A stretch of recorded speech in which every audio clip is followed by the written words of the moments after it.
Hi everyone. Once dementia residents are settled in a dementia unit, they rarely talk about their confinement and what experiences they had before with walking, they now transfer to watching out the window. So windows are very important facilities in dementia units, especially if they're up high. There's actually a bigger view, isn't there? I mean, if they can see canopies of trees and the birds and all of that going on, aeroplanes, hills, mountains, sunsets, sunrises, they all play a big part in a dementia unit. And so that's why it's important for the person to have a room with a view that they can enjoy, and also in the lounge room as much as possible to get those ever precious window seats to be able to get the window view, which you can sit with your relative during your visits and enjoy the view and talk about the view and communicate about what's happening outside the window.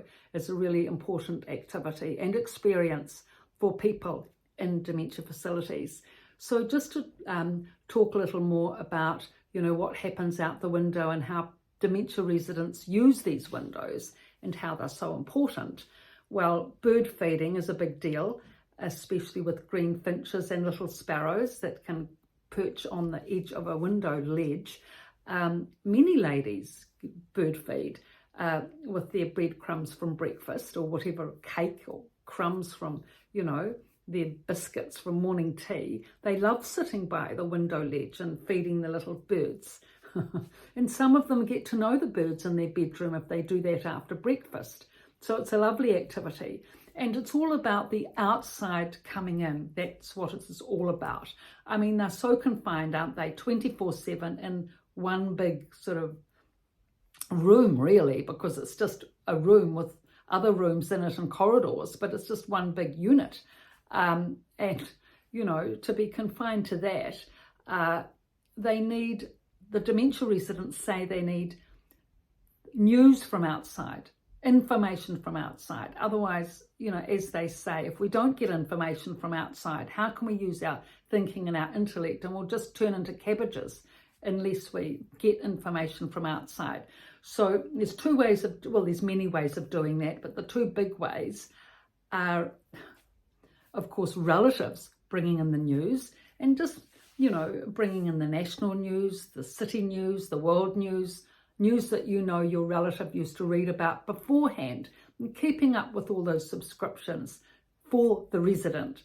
Newspaper subscription, National Geographic, women's magazines especially, that they used to like, really keep that going. So they've got that stimulation, that mental and intellectual stimulation for them to be able to keep their cognition going, and then to be able to concentrate and communicate and have friendships at the unit with the residents, with staff, and also with friends and family when they come in.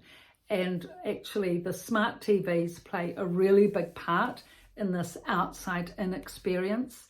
Just fantastic. These animal programs, just more and more wonderful animal programs that are coming in on the smart TV, and with those subtitles which residents can read, once they've made that effort and had some practice at that and encouragement with that. It's all about, the outside in terms of colours, animals, nature, experiences, etc. And it really goes a long way to be able to lessen the confined imprisonment type aspect, which people, especially men, not just men, women as well, that can sort of settle once they've got their own happy community, with lots of stresses, of course, noise stresses and behavioural stresses. But if within that they've got their own community where they've got their own friends, they've already got, a safe setup where they're warm, everything's cared for, they've got their meals, that's always good.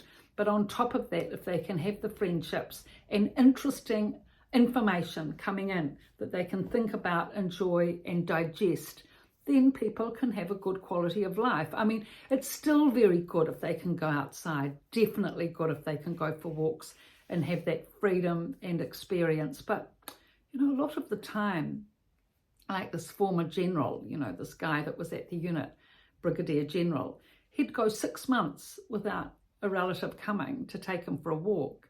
And when the relative did come, he was a very good son from Australia, used to come every 6 months for a week to spend time with his father. And he'd go out for lunch and, to the park and beach, beautiful trips out with the son. And then it would be another 6 months before he got that chance again, because his other, children were not available. And he adjusted so well. You would think, wouldn't you? You've had a fabulous week. You'd think, gosh, surely he's going to be distressed after that, another 6 months to have to wait for another lovely week. No, he just carried on just the same. He had such a strength of personality, and he put it down to the fact that in the army, you're always having to adjust. Barracks, new countries, new systems, new warfare, new learning, new thinking, new friends, new everything. And that's what he did in the dementia unit. And not only that, not only did he adjust, but he encouraged the other women to adjust through his friendship and explaining to them that, we're all here, dear, we live together, this is the last post. Well, he didn't say that to the women. He did to the men, though. When one of the men used to escalate and say, oh, I don't want to die. And he used to say, look, we're all going to die, mate, at some time. And this is the last post. So you better get used to it. So realistic, pragmatic, realistic and friendly. And he could cope with not going for walks for 6 months at a time. But still, it would have been a lot better if he could have gone for walks regularly. As he used to say, when you go for a walk, you can see the colour of the leaves, which cars, fancy racy cars are going by. Is it a Mazda? Is it a Mercedes? Who's walking, the buildings, the little baby in the stroller, how she's getting on, or whatever. You've got lots of things to think about and talk about on a walk. And when you come back, you've got new information to bring into the unit as well as exercise and endorphins and fresh air and sunshine. So many benefits of a walk.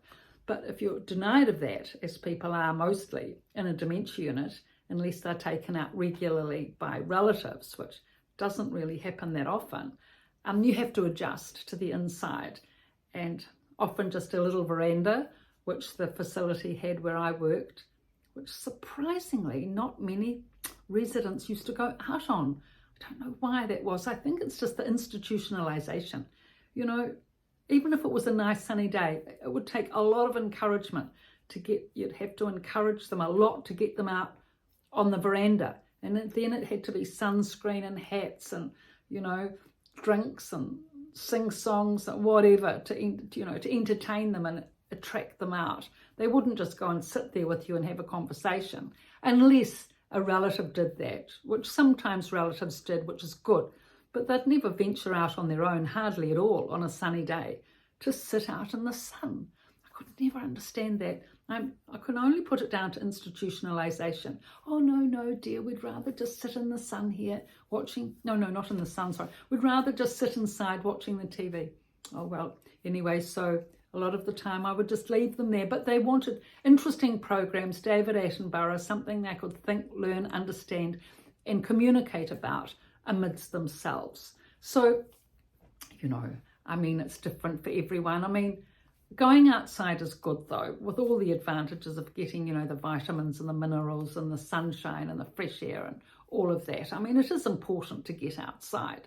So even if your mother's not really that interested in going for a walk, I think it's a good idea to encourage her.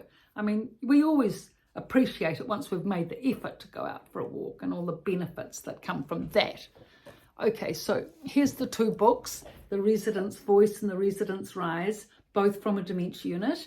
And thank you for your, looks, likes and subscriptions. And these books you can get on Amazon. Sorry, they just crashed to the floor. These books you can get on Amazon or in the description below on my website, www.pietavalentine.com. Lots of links there. Please pass links on to others. And thank you for your comments. Please keep them coming. I'm answering them best I can and bringing that information into the videos. Thank you.